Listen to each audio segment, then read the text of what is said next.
नमस्कार मित्रांनो, मी गणेश मानकर. इग्नाइट अकॅडमीच्या या व्हिडिओमध्ये मी तुम्हा सर्वांचे स्वागत करतो. तर महाराष्ट्राच्या आरोग्य विभागाकडून एक नवीन जाहिरात प्रसिद्ध करण्यात आलेली आहे. बघा, पदाचं नाव असणार आहे समुदाय आरोग्य अधिकारी, कम्युनिटी हेल्थ ऑफिसर म्हणून तुमची नेमणूक इथं केली जाणार आहे.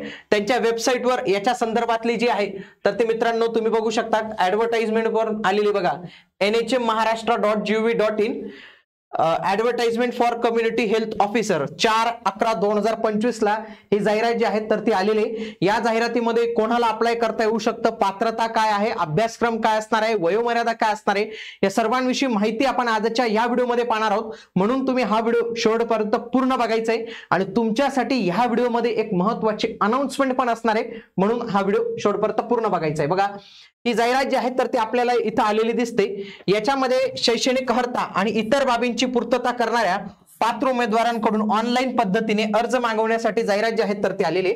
आणि तुम्ही देखील या समुदाय आरोग्य अधिकारी, ज्याला आपण म्हणतो कम्युनिटी हेल्थ ऑफिसर 2025 साठी तयारी करत असाल तर त्याच्यासाठी महाराष्ट्रातली सर्वात मोठी अकॅडमी म्हणजे इग्नाइट अकॅडमीने तुमच्यासाठी लाईव्ह स्वरूपाची बॅच इथं सुरू केलेली आहे, जी नंतर तुम्हाला रेकॉर्डेड स्वरूपात पण बघता येईल. ज्याच्यामध्ये जो काही त्यांनी अभ्यासक्रम दिलेला आहे, अभ्यासक्रमातील सर्व घटक तुमचे कव्हर केले जातील. सोबत तुमची टेस्ट पण तिथे घेतली जाणार आहे. आणि याच्यामध्ये व्हिडिओसाठी अनलिमिटेड व्ह्यू असणार आहे. त्याच्यासाठी आजच इग्नाइट अकॅडमीचं ऍप्लिकेशन डाउनलोड करा. किंवा तुमचे काही प्रॉब्लेम असतील, समस्या असतील तर याच्यासाठी हा नंबर आहे, यांना तुम्ही कॉल करू शकतात. 1499 प्लस GST या अमाऊंटला तुम्हाला ही बॅच अवेलेबल आहे. आणि GM10 कोड यूज करणार तर आणखी 10% सूट तुम्हाला इथं मिळू शकते. तर याच्यासाठी ही बॅच तुम्ही नक्की जॉईन करा. बघा, आजच शासनाचा एक महत्त्वपूर्ण निर्णय पण आलेला आहे मित्रांनो. जे कोणी राष्ट्रीय आरोग्य ग्रामीण अभियान अंतर्गत कंत्राटी स्वरूपाचे कर्मचारी होते तर त्यांना नियमित पदावर समायोजन करण्यात आलेलं आहे, लक्षात घ्या. बघा, या जाहिरातीमध्ये एक शब्द वापरलेला आहे, तो म्हणजे काय, कंत्राटी. तर हा काही वर्षांनी काय होतं मित्रांनो, शासन अशा पद्धतीने निवडणुका आल्या किंवा काही आलं ना तर त्या लोकांचं समायोजन जे आहे तर ते करून घेत असतं. इथं पण त्यांनी काय केलं की NHM मधून ज्या लोकांना 10 वर्षापेक्षा जास्त सर्व्हिस झाली तर त्यांनी इथं कंटिन्यू जे आहे तर ते करून घेतलेलं आहे. बघा, आता ऑनलाईन अर्ज सादर करण्याबाबतचे वेळापत्रक, आता त्यांनी काय केलेले, वेळापत्रक इथं दिलेलं नाहीये. त्यासोबत त्यांनी अप्लाय करण्यासाठी लिंक अजून ऍक्टिव्ह केलेली नाही आहे. ती जेव्हा ऍक्टिव्ह होईल तुम्हाला आपल्या या चॅनलवर जे आहे तर ती संपूर्ण माहिती मिळणार आहे मित्रांनो. ओके, पुढे अर्ज ओपन प्रवर्गासाठी 1000 रुपये शुल्क आहे. कॅटेगरीसाठी 900 रुपये आहे. अनाथांसाठी 900 रुपये आहे. माजी सैनिक आणि दिव्यांग माजी सैनिक यांच्यासाठी कुठल्याही पद्धतीचं शुल्क लागणार नाही. सर्व शुल्क यांना माफ असणार आहे. आणि सगळे शुल्क तुम्हाला फक्त ऑनलाईन पद्धतीनेच भरायचे, कुठलेही चालान वगैरे आता लागत नाही. रिझर्वेशन मध्ये जर जागा पाहिल्या, खूप चांगल्या जागा आहेत मित्रांनो. 1974 जागा तुम्हाला इथं पाहायला मिळतात. आता थोडं कॅटेगरी वाईज जर पाहिलं, SC ला 143 जागा आहेत, ST ला 103 जागा आहेत, VJ ला 30 जागा, NTB ला 60 जागा, NTC ला 29 जागा, NTD ला कुठलीही जागा इथं शिल्लक नाही, SBC ला 72 जागा, OBC ला 243 जागा, SBC ला ACBC ला 197 जागा, EWS ला 197 जागा, ओपन ला 900 जागा, असे 1974 जागा आपल्याला पाहायला मिळतात. आता या जाहिरातींच्या संख्येमध्ये बदल होण्याची शक्यता आहे, म्हणजे आगामी काळात या जाहिराती ज्या आहेत तर ते वाढू देखील शकतात. ओके, त्याच्यानंतर कोणाला अप्लाय करता येऊ शकतं, फार महत्वाचं आहे. आयुर्वेद BAMS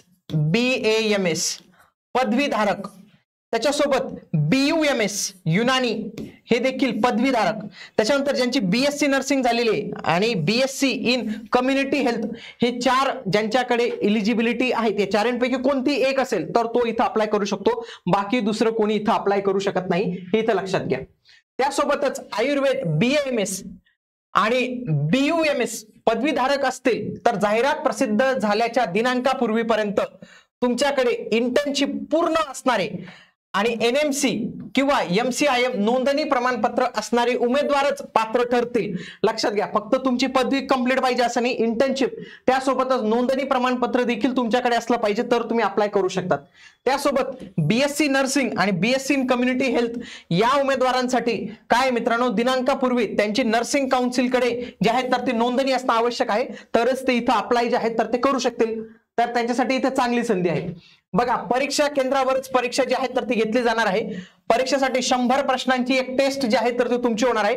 प्रत्येक प्रश्नासाठी 1 गुण असणार आहे. कुठल्याही निगेटिव्ह मार्किंग सिस्टीम नसणार आहे, म्हणजे सगळेच्या सगळे प्रश्न तुम्ही सॉल्व्ह करू शकतात. आणि किमान 45% प्राप्त केले तरच भविष्यात काही वेटिंग वगैरे मध्ये तुमचा विचार होतो. परीक्षेतील स्तर हा विहित करण्यात आलेल्या किमान शैक्षणिक अर्हतेच्या दर्जापेक्षा निम्न नसणार नाही. परीक्षा एमसीक्यू टाईप मध्ये असणार आहे, म्हणजे काय 4 किंवा 5 पर्याय असे काहीतरी असतात ते. त्याच्यानंतर प्रत्येक प्रश्नास 1 गुण, याप्रमाणे 100 प्रश्नांसाठी 100 गुणांची इथं परीक्षा घेण्यात येणार आहे. 2 तास एवढा वेळ मिळणार आहे. ऑनलाईन पद्धतीने तुमची ही परीक्षा जी आहे तर ती घेण्यात येणार आहे. आता या परीक्षेचा जो अभ्यासक्रम आहे तर तो आपल्याला अशा पद्धतीने बघायला मिळतो. बघा, 1, 2, 3 पॉइंट बघायला मिळतात. बघा, जीकेचे 20 प्रश्न 20 गुणांसाठी, NHM प्रोग्राम रिलेटेड 20 प्रश्न 20 गुणांसाठी, असे 100 प्रश्न 100 गुणांसाठी आपल्याला इथं जे आहेत तर ते पाहायला मिळतात. संपूर्ण परीक्षा ही मराठी आणि इंग्रजी अशा दोन्ही फॉर्मॅटमध्ये तुमची जी आहे तर ती इथं बघायला मिळते. याच्यामध्ये जर आपण पाहिलं सिलेबस मध्ये, बघा, basic concepts of public health हा एक टॉपिक असणार आहे. Basics of human body, child health, adolescent health, maternal health, family planning, communicable disease, non-communicable disease, nutrition, mental health, skill based question, referral linkages, elderly care, emergency services, oral and ENT. तर हे सर्व topic आपल्याला पाहायला मिळतात. हा जो technical topic आहे याच्यावर 60 प्रश्न 60 गुणांसाठी तुमचं इथं हा अभ्यासक्रम येणार आहे. आणि हा संपूर्ण अभ्यासक्रम आपण आपल्या कोर्समध्ये तुम्हाला लाईव्ह स्वरूपात शिकवणार आहोत, म्हणजे त्याचा तुम्हाला नक्कीच फायदा होईल. आणि अशा पद्धतीने या गोष्टी असणार आहे. इतर येणाऱ्या व्हिडिओमध्ये बाकी काही अपडेट असतील तर ते तुम्हाला मिळत जातील. आणि जे कोणी बॅच संदर्भातली चौकशी असेल तर ते तुम्ही या नंबरला कॉलद्वारे ही बॅच जी आहे तर ती नक्की जॉईन करू शकतात. बाकी अपडेट्स तुम्हाला आपल्या या चॅनलवर मिळतच राहतील. भेटूया आता आपण पुढील व्हिडिओमध्ये. तोपर्यंत जय हिंद, जय महाराष्ट्र, धन्यवाद.